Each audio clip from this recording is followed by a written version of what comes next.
Welcome to the 2019 4th Annual Great Ontario Yield Tour, brought to you by Farms.com Risk Management, Farms.com, Mazex, Alpine, Canada's Outdoor Farm Show, and Jacquemet Farms.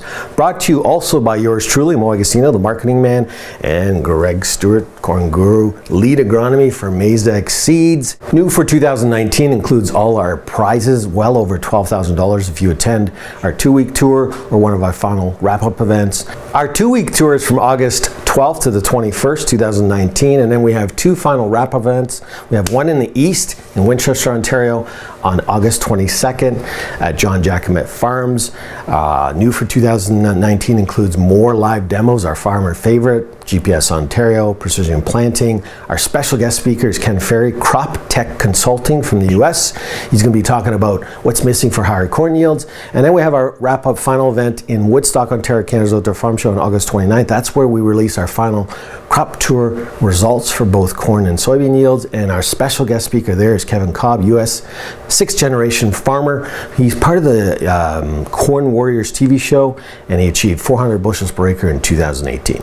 So Greg, it's our 4th year. What do you think? We should be getting better. Yeah, I was just about to ask that. Yeah. So, well, actually, when you look at our numbers from last year, 2018, so we estimated bean yields breaking the 50 bushel mark. 50.2 was our yield to our estimate. New record high. New record high. So Agricor's numbers, 53. Right. Stats Canada's numbers in that same range. Correct. So, you know, we were in the game on soybeans. You know, we always get nervous when you say the provincial number is going to be more than 50 bushels per acre. You go, really? Is that possible? Well, it was. It happened, and we were sort of in that game. On corn yields, we came in at, well, just shy of 180, right? 179. Correct. So if you look at the Agricor number, it's not maybe finalized completely yet, but the Agricor number's in the 183-ish sort of range. Right. So yeah, we're doing better, and I think our 2018 results were pretty close. So when I say pretty close, not every field is right on, but on average, we did a nice job. Some interesting things that we learn as we go as well, Mo, when we look at our plot data. For example, you know, when we miss corn on the low side, it's not because we can't count, right? It's because hybrids are setting heavier and heavier ears, deeper and deeper kernels, and so that's sort of been an evolution. You know, I'm saying maybe over the last 10 years where we have hybrids where you can do the population count and the kernel count, and if you don't estimate how heavy those kernels are going to be, you miss the yield by 10, 20, 30 bushels. So that's been a learning curve for us a little bit. And we're measuring biological. Well, it's an estimate. You have a hard time nailing how heavy those kernels are going to be. And so, but it's sort of an interesting development. On the bean side, the other thing when we look at our data is that, you know, we have some really high yielding fields, and in those high yielding bean fields, populations don't need to be very high to drive those high bean yields. So, you know, in some of our lower sites, lower yielding fields, you know, maybe populations need to be 140, 160, 180 in order to maximize yield. But on some of the higher yielding sites, it's always all about pod count, right? But on some of those high yielding fields, when you push population, you don't really move yields up much. You can get amazing yields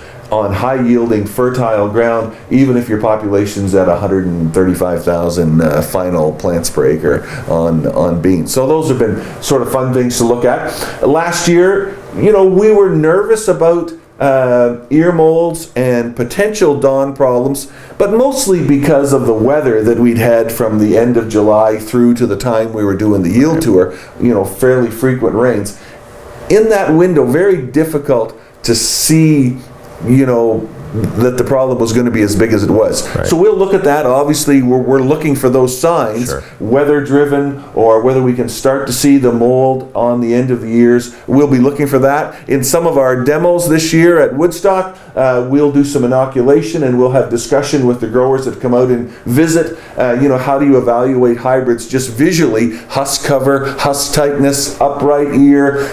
We'll inoculate them, not inoculate them. We'll have a good discussion around trying to identify, you know, what you can do to evaluate your hybrid susceptibility to dawn. Now it looks like a maybe delayed spring planting season. What do you think? Is that going to play a role?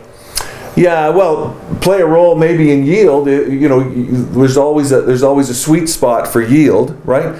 Play a role in terms of dawn. Yeah, I don't think we know that answer. Right. I think the weather, if there's a weather play on dawn, it's still focused on silking. You know, do you get high humidity and frequent rainfall in that silking window? That's still the biggest threat, and you won't know that, until you get there. Right. So, hey, don't forget, if you want to see what we see, don't forget to watch all our photos, videos, our farmer tips and expert tips of the day at our main Twitter account at Farms Marketing. And if you want to join our 2-week tour, don't forget to sign up online. Once again, this would not all be possible without you, the viewer, and our sponsors. So much thanks to everyone out there.